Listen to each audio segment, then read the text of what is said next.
What does Valentine's Day mean to you? To me, it means commercialism.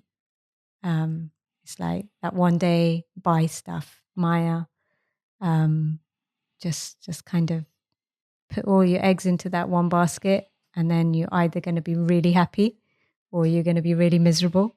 But let's kind of ignore all the underlying things that might be going on. I think I don't feel that strongly either way about it. I think, Herbie, you like to celebrate things, events, and occasions a lot more than I do.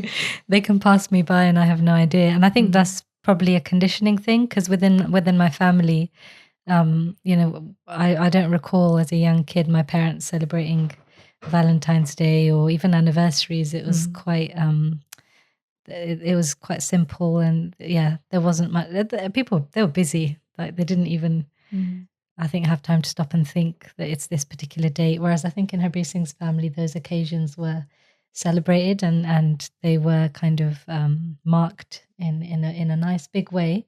So I think we're just different in that way. And so I think initially, I found it difficult to.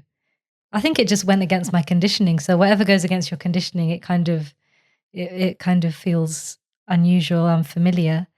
And so I would kind of react against it. I used to think, why do we have to celebrate it? And you'd want to do like get flowers and, buy gifts. And I'd never want to do that. And, but now as time's gone on, I think, I'm either way. Like, I think Herbie Singh wants to celebrate. He asked me today, actually, he said, oh, can we celebrate Valentine's Day? And I said, okay. And he was like, I want to get this. I want to get you a gift. I was like, oh, can you bake me a chocolate cake? Because I really like chocolate cake. So I was like, if you want to do something, bake me a chocolate cake. And he was like, all right then. And then, and so I think we've got to a point in marriage at this particular phase that we're going through where we're kind of a bit easier on each other with things. Like there are so many differences between us. And those haven't changed very much. You know how people say as you grow together and you become more similar maybe, or you kind of become more aligned.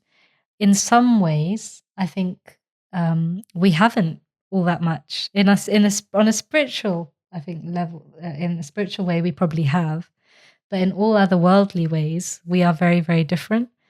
But I think it's that spiritual aspect that really allows us to make room for those differences and to be tolerant and to be understanding and be like, if he wants to celebrate, it's not a big deal. If, and I think you probably feel the same, but I'm not sure. Yeah. I think there is some conditioning. Yeah. My mum would celebrate every occasion because it was instilled that we're blessed to have this opportunity to have another birthday or have another year. So let's mark it in some way. So once I got into Sikhi, we would just have Kirtan, and then any reason, someone graduated, someone had a birthday, any reason like that to celebrate. And Valentine's Day, it's probably been more of an informal thing since we've been married. To add some context, we've been married for 11 years. And Benji, how long have you been married for? It's going to be 17 years this year. Wow, that's amazing. And given that 50% of marriages don't make it past the 3-year mark, I think that's we're really blessed to be in that category. And so we would celebrate. And when I was a kid in high school, I would get my mum a rose on Valentine's Day I grew up in Southall. There's a florist next to the high school I went to, and I would walk home with a rose and give her a rose on Valentine's Day just because my mum was my everything at that point in time. So that's kind of my background. And now we don't celebrate it formally, but I probably like to make something for her or buy her some flowers or something like that.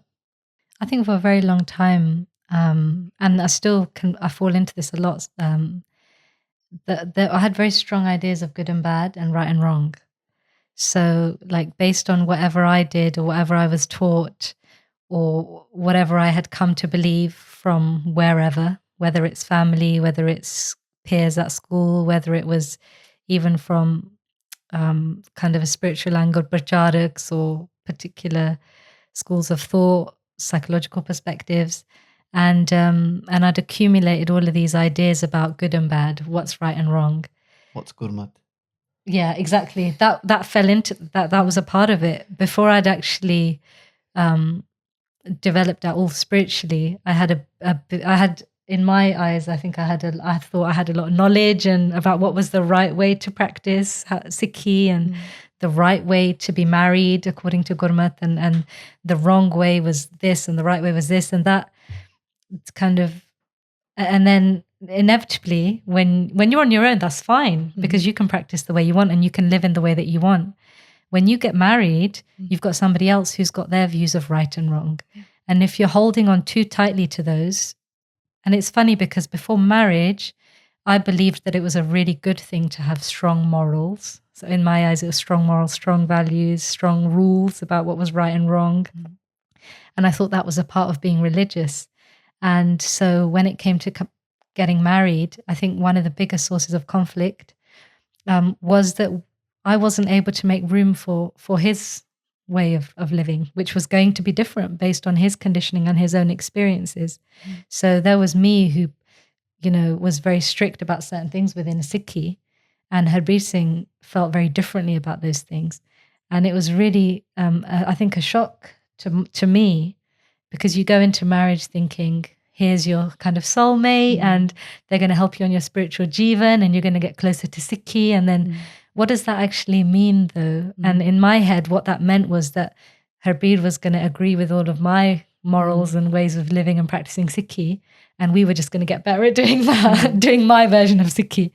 Whereas that didn't end up being the case. And I feel that it's been such that's why I feel marriage is just is such a powerful experience in terms of developing your Sikhi spiritual jivan on a level that is beyond the rules and regulations, because you have to actually develop certain qualities. You have to loosen your hold on beliefs, which my understanding now is that that's part of the ego, because it's all vichar, thoughts and beliefs. That all comes within Tragun, which we'll do another video on. And, actually when you go beyond thought, when you go above Maya, when you go into Chotapad, or when you go into your true home, there are no thoughts. So there are no beliefs. So there is no conflict. There's just love and connection and oneness. And the more time I think we've kind of been forced to spend there, because when you suffer enough, you try to find a solution. And that seemed to be the solution that's worked consistently for us, which is that when we have spent more time doing Simran or coming above Dragun, trying to, then we're more aligned. Even if on a worldly level, our beliefs are still very different. That was a very long answer, but... And to add a bit of context, it wasn't just one way. It was, I thought holidays were anti-Gurmat, because all the pracharaks I knew, none of them went on holidays, and they just spent all of their time doing Part and Simran. So Darshan Kaur was very used to going on holidays, and that was her version of Sikhi, was you go to places and you look at Qudrat and mountains and you remember Vaheguru. But we would have this conflict, and I would say, oh, you're going to waste that money, you could give it to charity, or these realms and these mountains, this is all inside of us, and the shabads related to that. And now we've come to a point where we think those things are really irrelevant. What's more important is the outcome, that we want to have a successful relationship, and we want to have compromise, and we want to have understanding, we want to give the other person the benefit of the doubt. But I think when you're new to a relationship, dating or courting or marriage, I think it's very difficult in the initial stages, because your alignment is not necessarily the same. And it reminds me of a shabad in Gurbani about ho kattar milo mere pai dubda dur karo rivlai har namo ki ho wo jori gurmukh mile sabab shai, that when you have these arguments, these conflicts which the Banj create, then if you can get to a point, or you have good sangat or good mentorship, where they motivate you to sit down together, do Kirtan together, do Simran together, do Gurbani Vichar together, then it helps with the alignment. So you're able to give the other person the benefit of the doubt. And just to explain that, Shabad Hoye Ekattar Milo Mere Pai, like come together Hoy ekatar milo mere come together, milo meet, milo mere pai dubda dur. That's where duality comes away. Karo livelai and connect to live. Vaiguru Akal Purk, the path of live, Satogun, which again we can come to qualities of compassion, humility, tolerance, patience, contentment. And har namo ki hovo jodi, like build your connection to Nam. Gurmukh Baso Safa Bashai. I don't know the translation of that. Come together and Safa, congregation on a Safa Bashai, on a- like a on a- mat, yeah. like a kind of. But I think that Shabbat kind of saved our marriage, and the practical implementation of that, which is coming together and connecting to Nam, connecting to the Simran, because then you can come away from that duality, that sense of separation of me versus you, and you I guess you have an experience of oneness and connection with the one, and then as you have those experiences, then it's not enough to know, right? It's not enough just to read it and be like, okay, so we're supposed to come together and we're supposed to do the Simran, and then miraculously we'll be all right. Like I think for me, and it's took me a long time to open myself up to an experience of oneness, like through Simran and meditation, because I was very much in my head, very much my Sikhi was intellectual. It was very much about having the knowledge and again knowing the right things to do and to believe. Like I knew loads of Gurbani and loads of translations. You knew very little, and I was used to correct you, but you were the one who had the better character. And so some point along the way I was like, something's not right here. I'm doing something wrong. But it's only when I opened myself up to the experience of doing Simran with the grace of Vaiguru and very good mentorship from people who were doing Simran themselves, that then you feel different within your body. So when a conflict arises or when a difference of beliefs arises, then you can, when you do the Simran, then you feel that doesn't matter anymore. Like it actually feels different within you. You know, sometimes when there's a conflict, the anger rises up, or the anxiety, the fear, and your nervous system goes all crazy, and you're releasing the stress hormones, and then you feel anxiety, you could palpitations, or even with anger you feel tension, and that cycle of thoughts, feelings, the physicality and the behavior, that just, when you're doing the Simran and you connect to the Simran, your nervous system settles down. And instead, your parasympathetic, we know this now, don't we, Benji, that the parasympathetic nervous system comes on, which is the rest and digest, where you're flooded with oxytocin, which is the love hormone instead of the stress hormone. And so you physically feel very different within your body. And so having that, doing the Simran, actually, when the conflict's happening, you do the Simran, and then you feel like, actually, this conflict's not so bad. It looks different when you're not under the influence of stress hormones. Everything looks differently then, doesn't it? And what do you think, Benji? Yeah, what are your thoughts? So I think that sounds beautiful, and it's amazing to hear, that it's not amazing to hear that you have issues, but it's amazing to hear how you overcome the issues and you found a way forward. But I think a question in a lot of people's minds is, that's fine, I'm willing to do the work, but he's not or she's not. And, I really want to make a go of it. I'm trying hard. I want to, connect to Guru. I want to connect to Sikhi, but that other person is not interested. So for me, the question for you guys is, what do you say to that person who feels like they're doing everything they can do, but the other person's just not making the same effort? Someone asked me this as a comment on the Basics podcast. They said, we really want to walk this path, but my partner doesn't. And when we got married and we went to stay in India, and when we was doing Simran at the camps in India, which was his idea of a honeymoon, by the way. The men were saying step it to the women.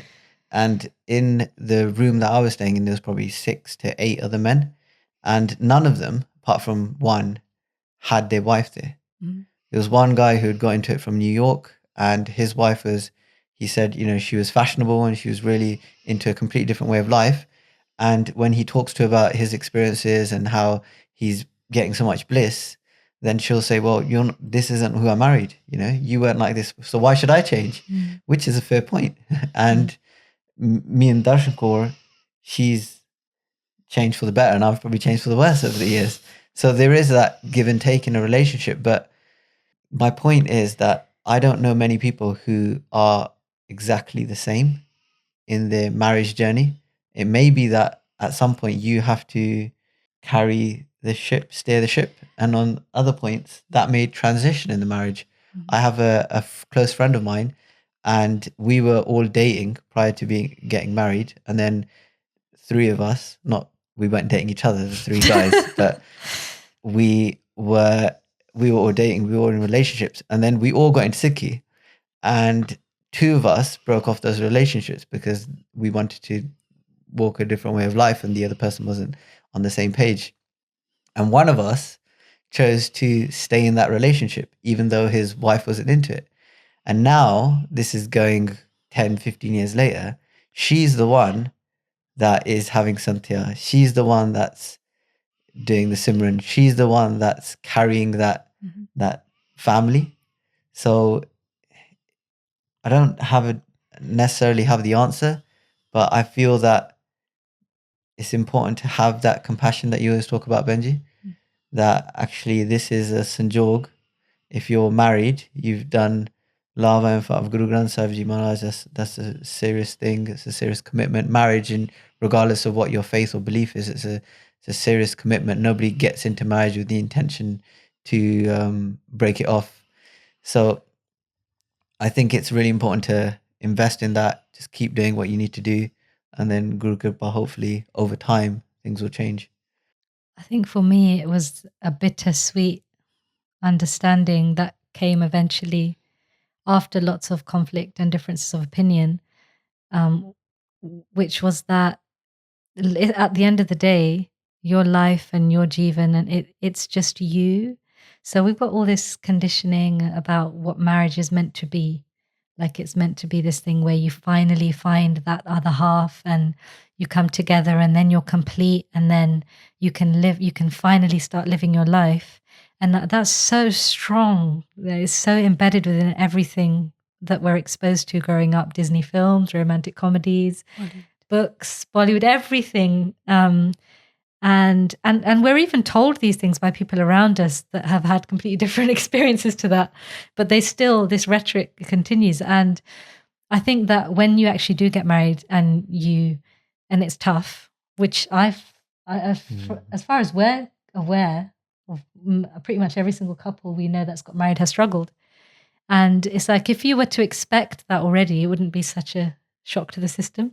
If you were, and then so when we did struggle and you keep struggling and you're like, actually this person isn't going to complete me, you come to that realization. And either at that point there's two paths you can go down, right?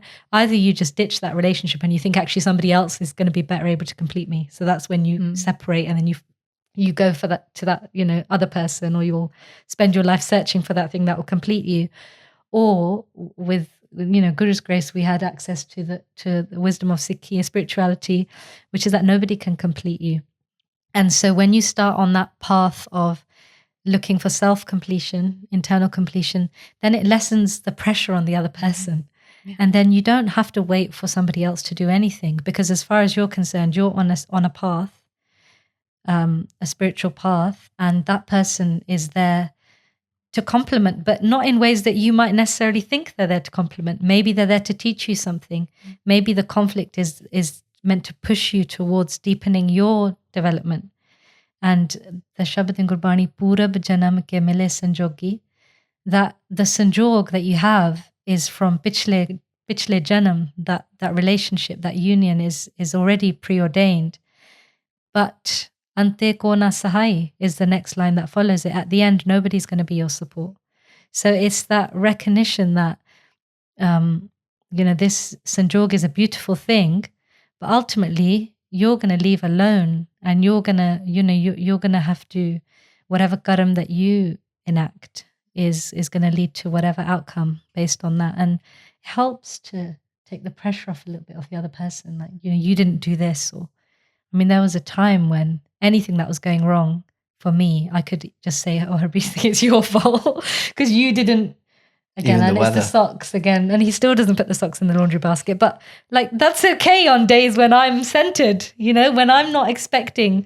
But there are times when, that can be enough to just like be like, it's your fault. Everything's your fault. The socks, the dishes not being We're done. literally airing our dirty laundry, but we could talk about our arguments. We could have a whole podcast episode on our arguments. But when we used to argue a lot, which we, God's grace, Guru Kripa, we don't argue very much anymore.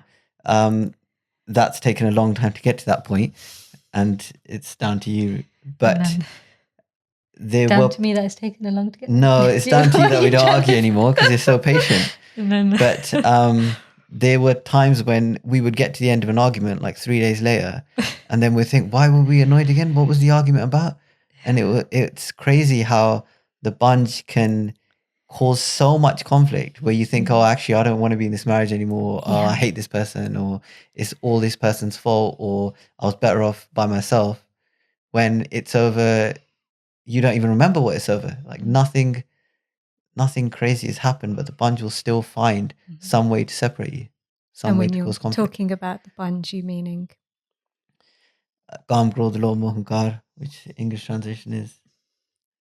Lust, anger. Lobh is greed, more attachment, hankar is ego. And in Gurbani it says, not that I know much Gurbani, you guys please correct me, but is dehi mein panch chor vase kaam kro lobh moh hankara amrit lutte man mukh nahi bujhe koi na sune pukara. And so within the body is dehi andar. Dehi is body, panch chor vase, the panch chor reside, these 5 chor. Kaam krodh lobh moh hankar. Amrit lutta, man mukh nahi bujhe. Like they steal your amrit. You could see that as your internal peace, or you could see that as the ambrosial nectar that we all have within us, that we experience when we connect to the one. Amrit lutta, man mukh nahi bujhe. Koi na sune pukara. The man mukh doesn't understand what's going on, doesn't understand that game, that it's actually the panch chor that are creating this, staging this drama, creating this conflict. Koi na sune pukara, and nobody hears the cries of the man mukh. And so when we start to have the awareness, I think that show would save our marriage as well, because it's like you start to realize that this is not you fighting your husband. This is a bigger game going on, which is the panch chor are fighting each other. Keh kabir panche ka chagda. The chagda, the conflict is between the panch. Jagrat Janam Gavaya. And I saw that very clearly in our marriage, that year after year after year, we'd still be fighting. So you spend your whole life, like we spend little time with each other. We were working full time. You see each other for a few hours in the morning. Sleep 8 hours. Yeah, you see each other a few hours in the evening. Yet the Panchchor are so strong and the mind is so weak that you can spend your whole lives year after year after year engaged in the same conflict, in the same distress, in the same dukh. And so when you start to understand and you see, so we're in the middle of conflict and I see Harbir and he's like proper fired up. Now I can either see Harbir is, how dare he respond to me like that or look at me like that and be angry with me, or I can see right now his Panchchor are blinding him. They've put a jal over his eyes, his ears. Gal jal jihva arnani. Putting a net over the jihva, the tongue, the nani, the eyes. And he's blinded right now. And whatever's coming out of his mouth is influenced by the panch. It's not him. His atma is there. But right now it's not Harbir. It's not my husband. It's not my, Sanjogi. And then if I can have that awareness in that moment, then I can step away. What do you think, Benji? Yeah, no, I would agree, and I think what I'm hearing is almost that detachment from knowing it's not that person that is causing the conflict in our relationship, or it's not necessarily even, for me, it would always be, I'm not good enough, or it's my anger, or it's my problem, but it's just almost disidentifying from that part of you, because Maharaj is telling us we're Jyotsvarup, that we're the divine light of Vaheguru, and that's our true nature. But actually there's this game at hand almost, that there's these 5 thieves, as Maharaj calls them, that causes conflict within us and within our relationships, and just identifying that actually there's something beyond that, if we're all part of the Ik Onkar, we're all part of that oneness. and we can identify what's working against us, then we can work. And for me, it's always about solutions. So then we can identify where the problem is. And if we know what the problem is, we can work on the solution. So, that's great to hear, like, that there's hope, that even if, you feel like it's the last resort, that you're really not getting on, or you've been going at this for years, maybe taking this different perspective that actually, something is rising up within you and rising up within that person, but that's not who you actually are. It's also reassuring to, again, not in that way, but it's reassuring to hear that, it's something that you work on. It's not something that you see in Bollywood or you see in Disney. That actually, for me, if you're asking me personally, the way that I see life at the moment is that everything that's happening on the outside is a reflection of what's going on inside of you. So if you're in conflict with your partner, with your family member, with anybody, your colleagues at work, it's actually a reflection of something that's triggering within you. There's some sort of belief that you're holding within yourself. So for me, marriage has been really interesting because neither myself or my husband were into Sikhi when we got married. I mean, I learned the Moon Mantra at university because I got a poster from the Sikh Society. I didn't join the Sikh Society. I just got the poster and brought it home, stuck it up on the wall. And he wasn't necessarily into Sikhi. And for me, it came out of a lot of personal, dukh, pain, physical pain. So I was coming on this journey and he wasn't. And the more I would pull him and push him and say, come, this is amazing, the more he'd be like, I'm not doing it. He was drinking, not a lot, but just socially. His hair was cut.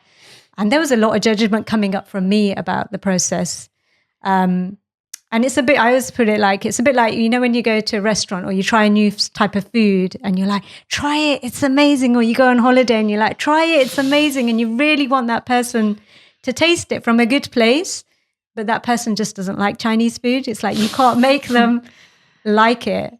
So for me, it was actually, and I heard this from a lot of places. I would go to a lot of camps and I would go by myself and, I really wanted to take Amrit. Like that was like the dream. And it was like, oh no, you can only take it with your other half kind of thing. And that really, like, it would make me desperate, but it would cause that, again, that galish, it would cause that problem between me and him. But then somebody said to me once, it's your journey. It's all about you. It's not about the other person. If you're focusing on him, you're not focusing on your own Sikhi and your own Jivan. And then I realized that actually it was just going to be, this is the focus. This is my path. I'm going to focus on it. He's allowed to have his path. But that doesn't mean we're going to separate. It just means, like Benji was saying, is the more I focus on those gun, the more I focus on becoming that better person, having those qualities, the better things will get. And, for me, it was like when I let go of that expectation or that desire for him to come on the path, it just kind of happened. Like he felt the pressure was off and he chilled. And then he would come along to every, program once in a while or, come to the camp with us if we were going to a Sikhi camp. And then he went on his own separate journey. And even now to this day, his Sikhi looks completely different to my version of Sikhi. I'm like really passionate and he's just he's in sedge about it. And for me as well, like Benji was saying, I realized that actually I need to work on it really, really hard because I'm the one who needs to do the work. He actually already has a lot of those qualities of like, especially contentment, that it was whatever I was seeing outside of me, the desperation, the judgment, was actually a reflection of how I felt about myself. So I think that's really important that, don't give up hope on that relationship because all that relationship is doing is reflecting what you need to work on. And if you get to that point where you're like, I've done everything I can do, I'm the best version of me, and actually it's still not working, then you can say, actually, it's time to call it quits. But if you feel like you still have a lot of work to do, then let's do that work first. And let's keep focusing on our gun, increasing our virtues. And if that is the key, which I found for me, it was actually I was the one who needed to change, then see how it goes from there. But to follow on from that, what I would say is there's this word that's become a bit of a dirty word at the moment, which is compromise. And for someone who's, I'm used to be into a lot of self-development, there's all this thing about, your truth. It's all about your truth, and it's all about don't compromise, this is who you are. The other person should just accept you as you are. And I kind of understand from one perspective where that's coming from. But in terms of Gurbani, is that what Guru's talking about as well? And how do we understand that? So for people who are just like, well, I'm not willing to compromise, this is what I wanted. This is who that person was when I married them. They've changed, or they should become more like me because I'm on the right path. How do we kind of approach that kind of mindset, I guess, coming from the other person? I wanted to add something. Sure. Because I feel like me and Darshan Kaur set up this image that everything is fine now and we don't have any problems. And I wanted to add a disclaimer that, did we have an argument today? No. But last week. It's a daily process, isn't it? It's not like with marriage. It's what we really want to do. I think is normalize the fact that in every relationship, whether that's boyfriend, girlfriend, husband, wife, brother, sister, mother, daughter, there's going to be conflict. And that's not necessarily, it doesn't necessarily mean your relationship is over or it's flawed or it's doomed. This is in Bhagavad Fariji's Bani, it talks about Uche charke dekhya ta kar kareha ag. Would you translate it? That when I looked, when I looked around, there was that fire burning in every home. So there are issues in every household, in every family, in every relationship. No relationship is like Disney. Walt sold it to us, but unfortunately, it's not like that, and it's not going to be like that. So when we have more realistic expectations, and when we know there's going to be ups and downs, and when we know what you guys are saying, which is actually the priority has to be us working on ourselves, not the other person completing us and making us happy, because that's never going to happen. And when we have that, when we come from that place, I think then it's easier to have the right frame of mind that is needed to make a relationship work, whatever that relationship might be, mother, son. So I had an argument with my mom like 2 days ago, which is quite rare. We don't usually argue, but with me and my mom, she'll give me space for a day, I'll give her space for a day, and then we'll just pretend nothing ever happened and we'll just be back to normal. And that's just the relationship me and my mum have, and that dynamic works. But that dynamic took nearly 40 years to get to. And that's how our relationship works. And we both love each other. We're both very close and we're both happy. But it takes time. It's a process and it's a daily thing. It reminds me of Alcoholics Anonymous, where they talk about taking one day at a time. And I think relationships are very much like that. Sikhi is very much like that. You've got to take, who are you today? What are you doing today? In Puran Singh, who is an author, he wrote about, if you want to see someone Sikhi, look at their Nityanam, look at their daily routine. Or, other people say, if you want to see what somebody is really like, go and live with them for a week or for a month. So that is a daily process. It's never like a graduation where you graduate, you got your certificate, or your driving test, you passed. You can be the most terrible driver now for the rest of your life, as long as you get that pass. Sikhi relationships, life is an everyday struggle and an everyday process of you wake up and you start again. What's the Shabad Nit Ut Juj Krija? Like you wake up every morning and you start to fight the punch every day. It's not you one and done type of thing. And so I don't just wanted to add a disclaimer that we're not trying to say that our relationship is perfect or that we have it all figured out. We'll probably have an argument as soon as we stop recording. But we are working on it, and we just want to normalize it, because there are not many people talking about this kind of stuff, that actually it is important to have conflict in marriage and in relationships. It's how you manage it, because conflict is not necessarily I think it's more that it's an inevitable almost part of being a human being, because we're all reminded in Gurbani that, like, it sounds a bit morbid, it sounds a bit negative, but it's not. It's Baba Bik Dekhya Sansar, that this Sansar is what Bik is translated as poison.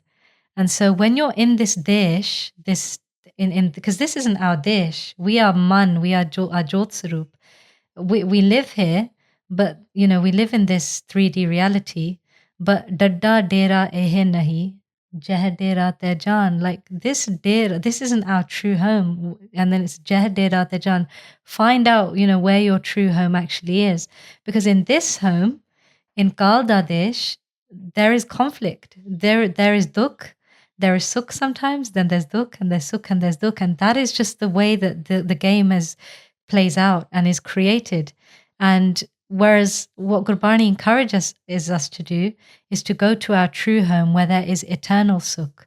So the problem is, if you're searching for sukh here, you might find it very temporarily, but you're not going to find it for very long. Whereas if you go to your true home and you get really good at going there, your Nijkar, Dasamdwar, Begumpura Shahr, you go to that place and you get really good at doing that breath by breath by breath, because the moment you come back down from your home into Tregun, you go into Trishna, desires, hopes, jealousy, hatred, Banjor, then, so it's breath by breath, with each breath. If you start having certain vichar, then you're going to be thoughts, then you're going to come back into Maya. When you come above that, you go back. And we have to learn, and this is something that I'm really personally working on at the moment, because I've been sitting down to do the meditation, but sometimes during the day, my mind when it goes into thoughts, then I come back into this dish and I feel dukh and I experience conflict. And I think it was last week we had a bit of conflict. I'm sure every week we have conflict, but that's the thing. So when it's like, okay, in this dish, there's bound to be sukh dukh. But when you go home and you can straddle both worlds in a way. So can we just break that down a little bit, Benji? Because these might be new concepts for other people about, so this dish that we're talking about is, I guess, a land, like this human life that we've got, this existence that we have in this human body.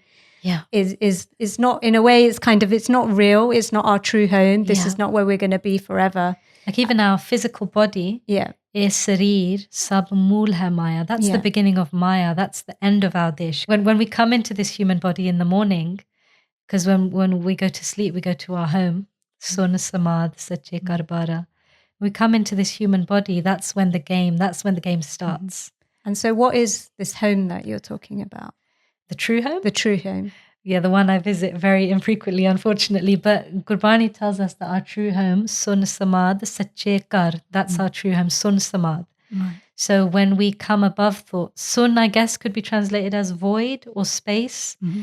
But it's that experience that many of you guys will have had, and we've talked about this. And when you're doing your meditation or however you do, but you come into this intense state of presence where you're above thought. And so when you're doing your Simran and you start to experience peace and you're not experiencing any thoughts, then you're entering into your home, which is Sun Samad. So that's where our mind's true home is. And that's where we can get our true nourishment. That's where we can get mandi karak, our true nourishment. That's where we can have Aishnan that the mind needs, and all of that, all those things that we need. Yeah. So to be happy. Would be in the presence of Vaheguru, basically. Yeah, I mean, I don't know, but I know that I feel peace when I go into when there's no thoughts. Yeah. But perhaps that takes you there. But can I ask about, because thinking about other people and relatability and what other people might be experiencing, and even what we experience when we have an argument, it's not the easiest thing to to go off and do meditation and in extreme states. So even if you're in love, if you're infatuated with somebody, if you're feeling those emotions, that joy, happy every time you speak to somebody during that phase, it's very difficult to then kill your vichar and then be able to meditate or be able to do Gurbani vichar, because your mind is very attached to this thing. But there's something that you do, which I've noticed, is that when there's when there's conflict, or when there's something going on, you kind of go into this space. I don't know where you go, but it's almost as if you're not allowing yourself to have vichar. Because I know I think that's what you're doing, but I usually get my formulations wrong with you. But I try and do the same thing, which is that when you're face to face with somebody and there's conflict, if you've done a bit of practice at taking your dhyan away from thoughts, you can do that. It takes time, it takes practice, it takes effort, and it takes a lot of suffering to force you to even bother doing that. But you can do that where you're straddling both. You're there, but you're not trying to create narratives or stories like, this person's looking at me like this, that means he hates me, and how horrible is this, and she did that yesterday, and this is why. And, you know, you make those narratives, but I know you don't do that, because I mean, I've done that all my life, and it creates a lot of problems, because I'll be saying to you, I'm annoyed with you about this, and you did the same thing yesterday and the day before, and because this is the kind of person you are, and in your character judgments, and you go into these narratives. Whereas if you just rein yourself back and you don't have those vichar, or you don't create the narrative, then it lessens the sting, you know. What do you think, Benji? So there's kind of two things that I'm taking from what you're talking about there. Yeah. One is about the thoughts, you know, what is conflict? Conflict comes from a thought. It comes from a belief that you have somehow done something that I'm not happy with, or you've disrespected me, or, you know, you've lied to me, whatever it is. But it all starts with a thought, a belief about something that's happened. And sometimes what the answer is to step back from that and to create that space between what is actually happening, what you think is happening, and the emotional charge of the situation. So for me, it's too late to wait till the conflict comes and then think that you're going to be able to step back and then go meditate. It's not going to work that way. And so from my personal experience, what I found is, by having a practice, you know, whether it's Simran, whether it's Kirtan, whether it's Gurbani, whether it's mindfulness, whether it's journaling, and I use all of those in some capacity. It's having that practice, that spiritual practice as a daily, you know, we talk about nitnem. What is your daily practice? What is your ret? What is the thing that keeps you in a disciplined way? Not disciplined in the sense that, you know, you have to do it, but disciplined in the sense that it keeps you grounded. It keeps you connected to something other than yourself. If you're able to create that practice, and we call it practice for a reason, because we're practicing. So if we can sit in the morning, for example, in meditation and find that peace, we're practicing that. We then take that practice into our daily life. So when that situation is now in front of you, you can tune into that. You can connect to that, and you can observe, you can become aware of what we talked about at the beginning. Okay, this is not my husband, for example. This is the Panch Chor. But I can take a break. I can go back to that place. I can breathe. I can pause and be like, okay, what's going on here?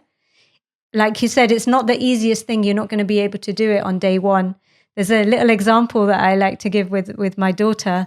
So she doesn't eat a lot. She's not a big eater. She's quite a skinny girl. And people always used to say to me, "Bahut Maria." And in Punjabi, you know, that's one way of saying she's very skinny. But Mari is a kind of a loaded word. It also means bad as well. So I used to get offended when people, and I used to have all these judgments about what does it mean. It means that I'm a bad mother. It means that I'm not feeding her properly. And I would go into a state of fear.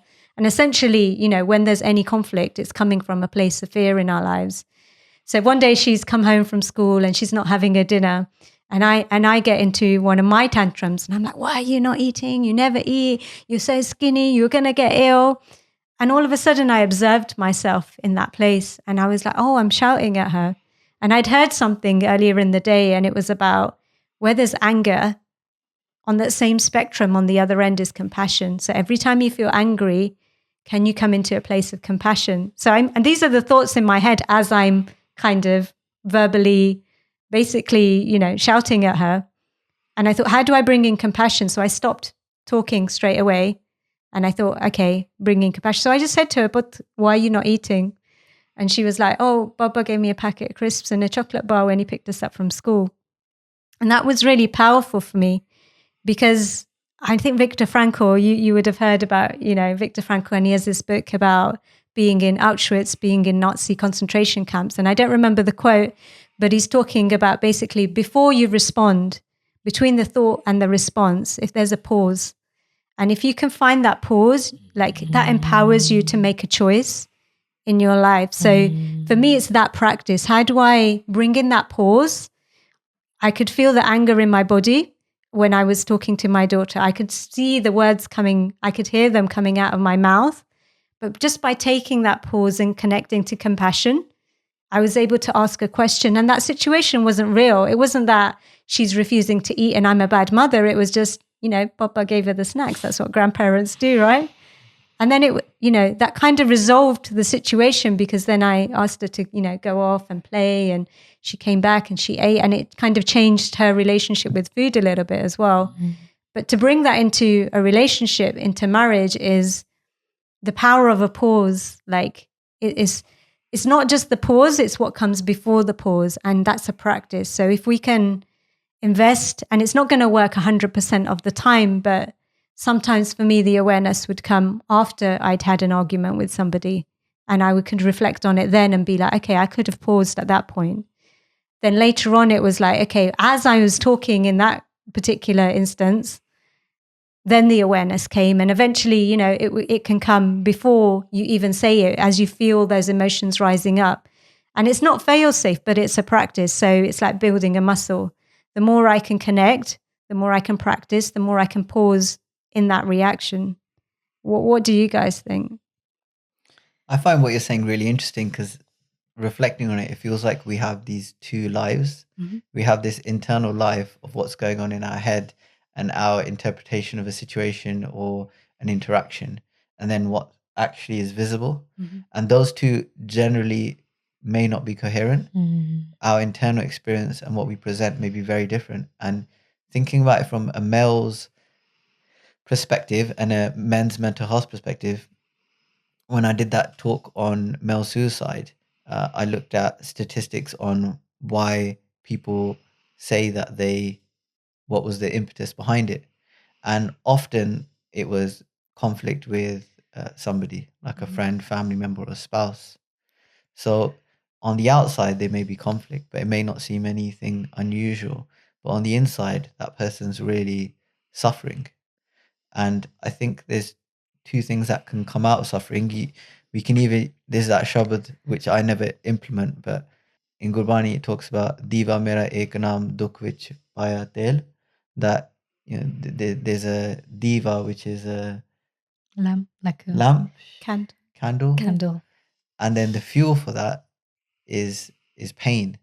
And I think, like with Benji, you talked about your physical pain that led you on the spiritual journey potentially. With me, it was probably my emotional pain from my background in terms of the situation I was in. The spiritual path was a great alternative and a great escape from what was happening on the outside.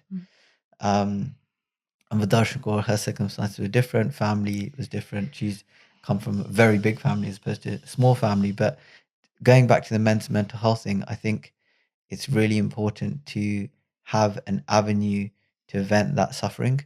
So when we've been in conflict, things that have worked when I haven't had a strong enough Simran practice or Sangat or Gurbani Vichar, is in the heat of the moment, where the conflict with someone, is going for a walk.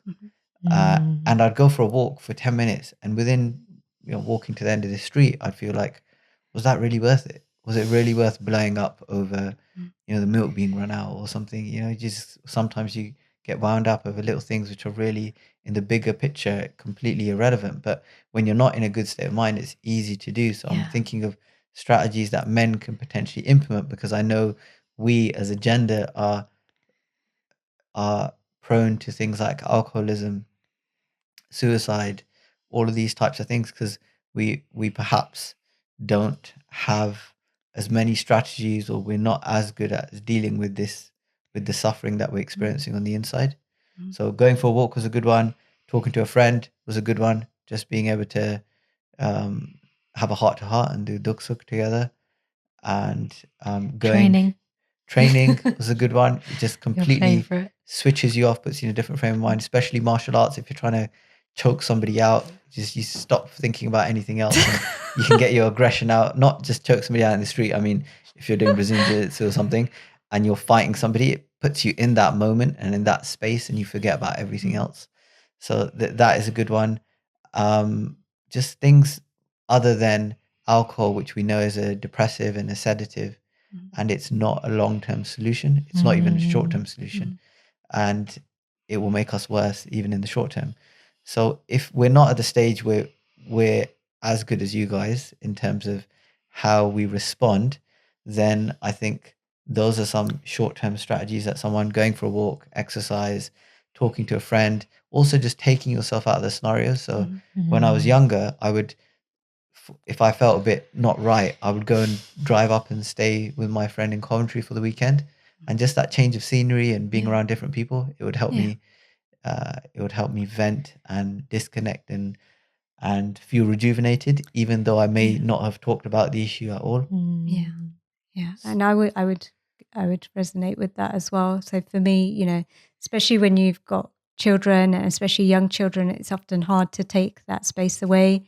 You can't necessarily go and drive and see a friend, but there's a mental retreat as well, and there's a physical retreat. So, you know, for me, I talk about it quite openly, is, you know, the bathroom is an amazing place for me, is when I feel that rising up within me, even if the conflict has happened. And it's not that I never experience conflict, it's just that I found over time I'm able to deal with it much better. Is, you know, I will just excuse myself and go to the bathroom, you know. And sometimes for me, it's like I can go and cry in the bathroom openly, and I can release that emotion and then get some composure. You know, the question that I always love to ask is it true? So, you know, if this person has said to me, I'm going to have all these thoughts about what it means is they don't care and they did it on purpose. And then I'll be like, oh, is it really true? And most of the time, once, you know, the storm has passed, it's like, no, it's not true. That person does care. That person just had a difference of understanding of what the situation was. And then I can come back. And I even use that with the kids is, you know, if I feel the tension, my son is, you know, he's 12 now, so the changes are happening. So it's just like, how can I step back? And he knows as well, he'll go up to his room and we don't need to talk about it. We've had an argument. We don't need to talk about it. He's gone up to his room. And the reason we don't need to talk about it is because within 15, 20 minutes, either I will be up there apologizing or he will be apologizing to me. At the beginning, we had to talk about it. We had to figure out what had happened. But now it's getting to that point, hopefully, Maharaj Kirpa, that actually we can just be aware that, you know, talking openly, this was the panchchor, but that wasn't you and it wasn't me. It's like something came up within you, something came up within me, but it wasn't real. It wasn't who we are. And can we move forward from that? And yes, it's going to be difficult, you know, and I think that's it. And, you know, a lot of us feel like we're in these uncontrollable situations, overwhelming situations. You know, I can't do that. And you can hear the vichar, I can hear them in my mind. I can't do that and I can't do that. And, you know, you don't understand my situation, but we've got to start somewhere, because if we keep doing the same thing we've always done, we're always going to have the same outcome. So, you know, start with that, start with the walk, start with talking to a friend. Just kind of on the back of that, on a slightly different subject, is sometimes what I notice with some relationships is there's almost sometimes feels like there's this other person. So, and I don't mean to kind of generalize and say, oh yeah, it's always the woman who goes off and tells her mum. And, you know, where does kind of talking to somebody else become kind of ninda chugli and become a source of more conflict? And where can it become an outlet? I personally, from our experience, we've seen marriages break up because rather than couples resolving things themselves, they will go to a parent, and then that parent will, not deliberately, but their response may not have been the most helpful. And then things escalate. And when families are involved or friends are involved and someone feels like there's a betrayal in terms of trust and confidence of what they've said, you know, in a relationship, what's happening, then I personally feel like that's not necessarily helpful. I think vice versa as well. Couples that have kept their conflict or issues to themselves and not felt able to share with anybody, and then just called it quits because they just they haven't felt able to access the support. So I think it's a tricky one, isn't it? Because I remember when early years of our marriage, you know, I would often get my parents involved all the time. And I was fortunate that they tried not to be biased, although obviously it's hard not to be biased. But, you know, I always felt that they were rooting for us to be together as opposed to siding with one of us. But that can often happen, right? When you go to your parents, they're going to get emotional, they're going to get upset, they might get defensive, they might blame, you know, the partner and things. So, and also with friends, You know, I can remember one instance where I told a friend something that happened. He was like, I would never allow anybody to treat me like that. And I thought, well, that's not probably the most helpful thing I need to hear right now. What are you trying to say? And that I'm a doormat. So I think it's the process of learning, and I think that it's tricky trying to be open to learning what's going to work for your relationship. Like, I think you get a sense. I guess you have to put yourself a little bit on the line at the beginning when you confide in somebody, because you don't know what the response is going to be. But then maybe over time, if you still feel able to trust, if you've had a bad experience, you get to know the people in your circle who are going to support you in the way that you want. Because I feel intuitively, deep down, because we've got that Atma, divine light, source of all wisdom, we kind of know how we need to be guided and supported. And if we've got somebody who can speak to that part of us and make that grow, then that's really helpful, I think. Sorry to interrupt, Benji. I just wanted to say something before I forget, related to your interaction with your son. I really liked how you said that.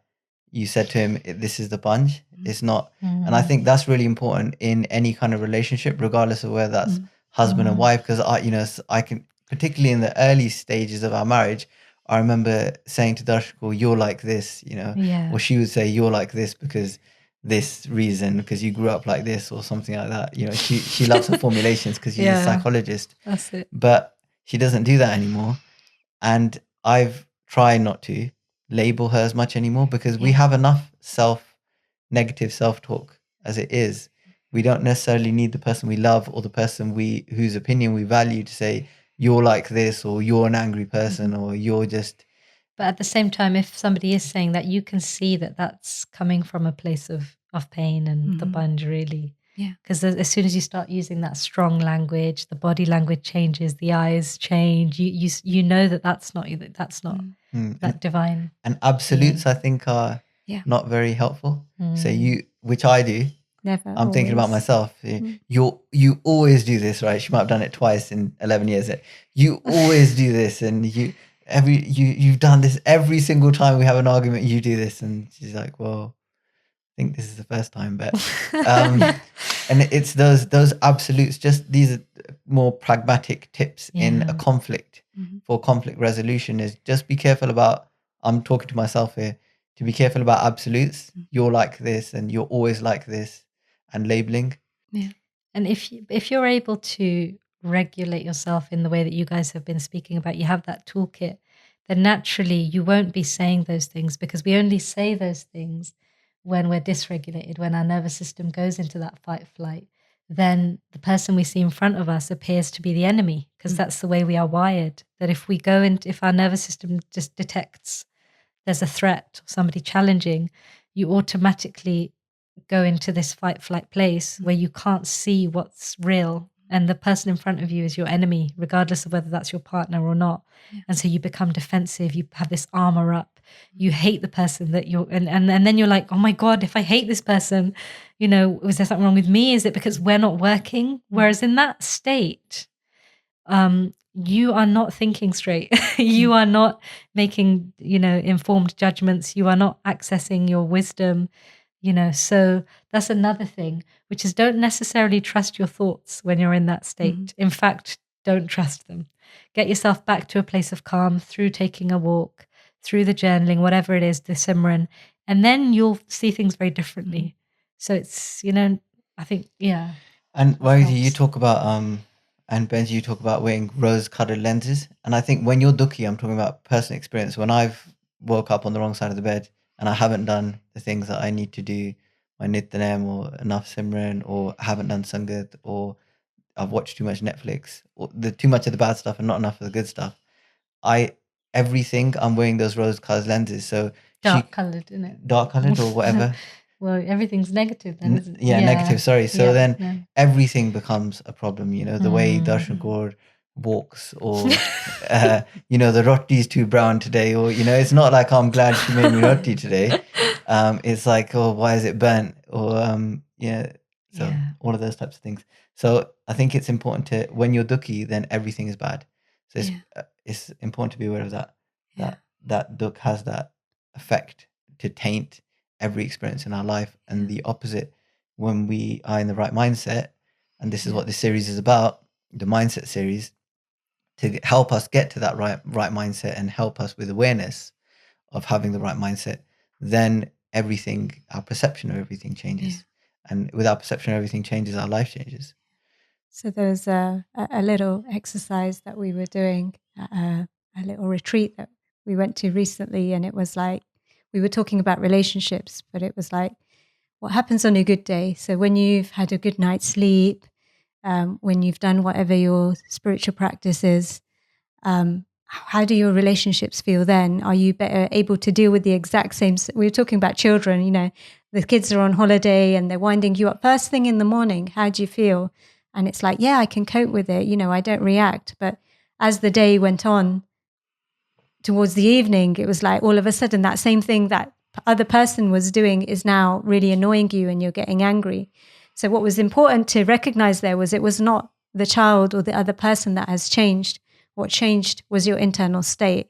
And I think that's really important to be aware of that. And that's what basically what you were saying as well is when you're doing the things to keep you in a good place, when you're filling your spiritual cup, to say, then it doesn't matter what's going on around you. You're in a much better place to be able to deal with that. If you're feeling loved, if you're, you know, connecting to peace, if you, even if the sun is shining, in my case, I will have a much better day than if it's cold outside. But it's important to recognize that that's how I'm feeling internally. And that's what's deciding what my thoughts are today and my reactions are today and what my relationships look like. But if I'm having a bad day, then obviously that's going to impact it as well. And so what we did at the end of that kind of little session that we were doing was, okay, acknowledge all the issues you might have in your life right now. And let's try and do a little bit of meditation now. And then see how you feel. Because if you feel much calmer and much more peaceful and happier by the end of that, which is what most people will say, it's kind of like is evidence, right? It's not the external situation that is causing your suffering. It's actually how you're feeling inside. And it also proves for me is, okay, there's a solution to this and it's going to take time. It's the muscle that we have to train. But actually, part of our suffering is not knowing what to do, not knowing how to overcome it. But if we know that we are empowered with that key, Maharaj talks about karmi apo apani, you know, Guru's given us this power of will to do something for ourselves. And if we can take that up and know that we can do something for ourselves to make any situation, whether it's physical illness, mental illness, relationship issues, if we can start to work on that and take, you know, the support of Sangat, take the support of, you know, whatever those practices are that Guru's given us and start to implement them, then, you know, we can feel a little bit of change and that just gives us hope, right? Benji, can I ask you a question? Ji. And maybe we could all give our interpretation. What is love? Because I was watching Netflix yesterday and there was a show about people on the spectrum and they were trying to find love. And it was really interesting to hear perspectives on what love means. Mm-hmm. And so for some of these people, while you're thinking about your answers, there were answers around, we watched Beauty and the Beast and this Prince Charming is going to come and I'm going to experience love and I'm going to be happy. Mm-hmm. And is that really the case? Mm-hmm. And are we in similar boat? Are we waiting for love to come from somewhere else? Sure. And what is it? What is that love that we're waiting for? So there's two things that came up for me. One was to go back to a memory of, you know, when I recognized that I was in love with my husband. And the word that comes up for me is viparva. Like it was carefree, like anything could happen in the world and it wouldn't matter to me. Like nothing could touch me.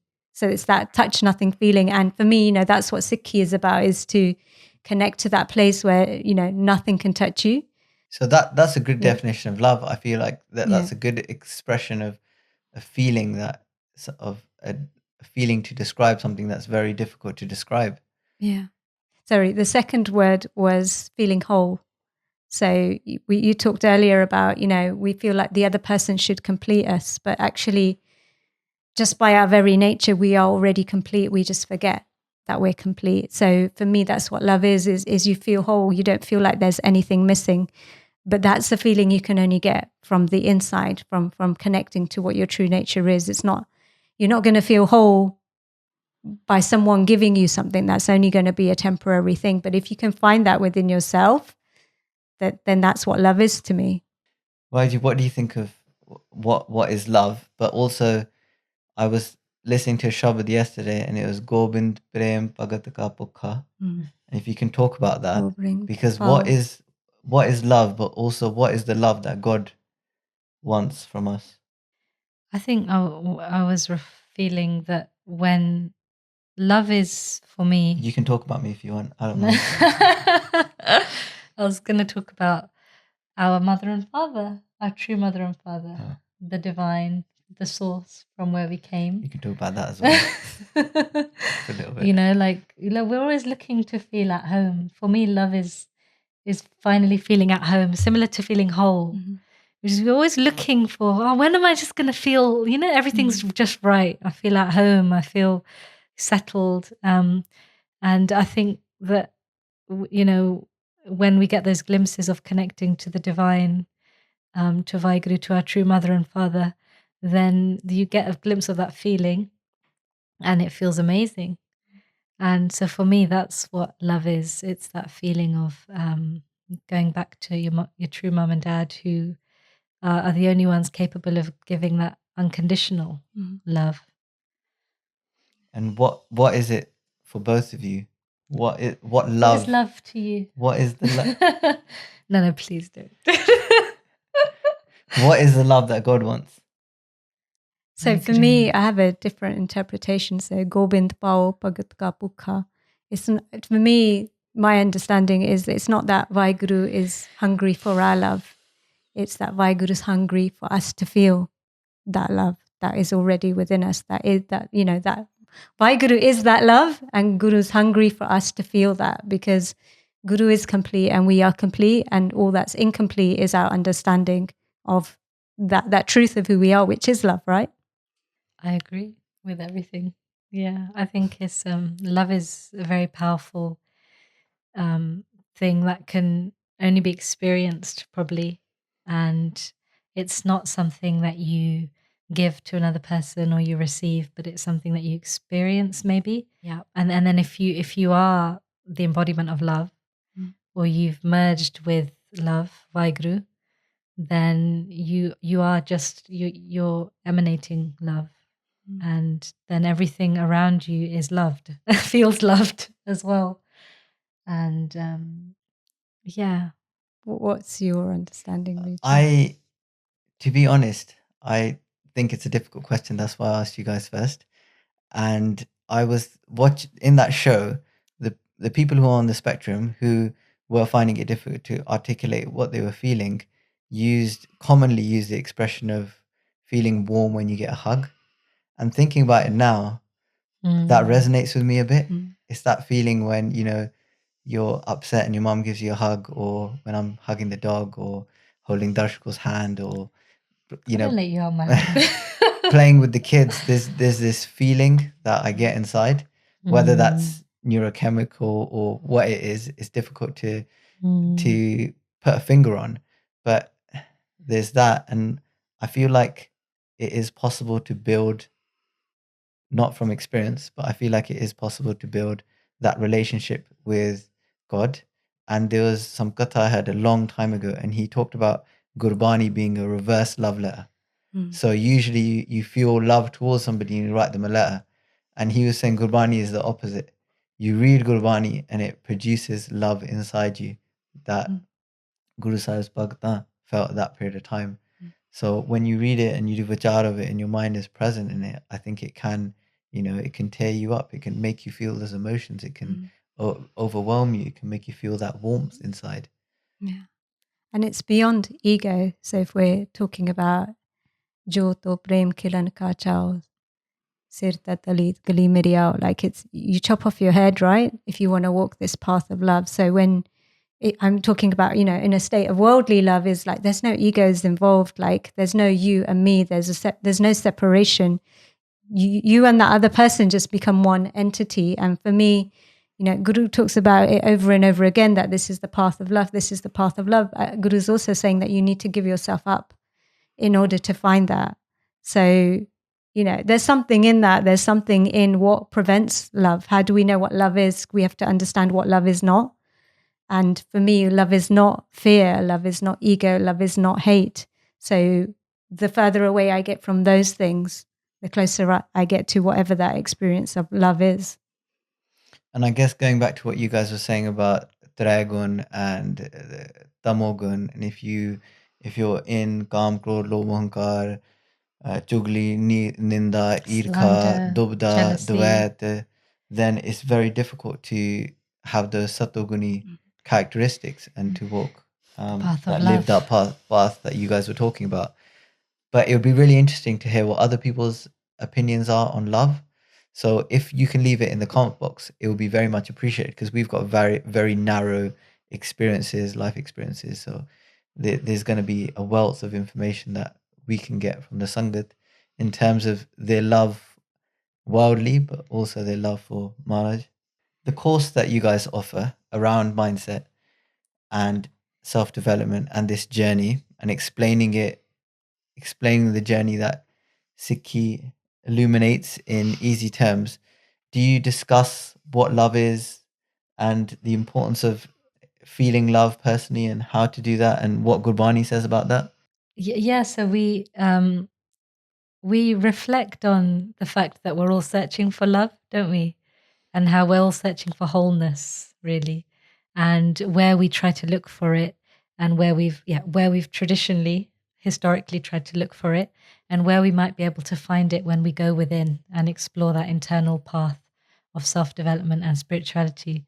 So we definitely talk about it. And if anybody would like to join, please make a note in the comments box, and we will hopefully start adding names to a waiting list for our online course that we're in the process of creating.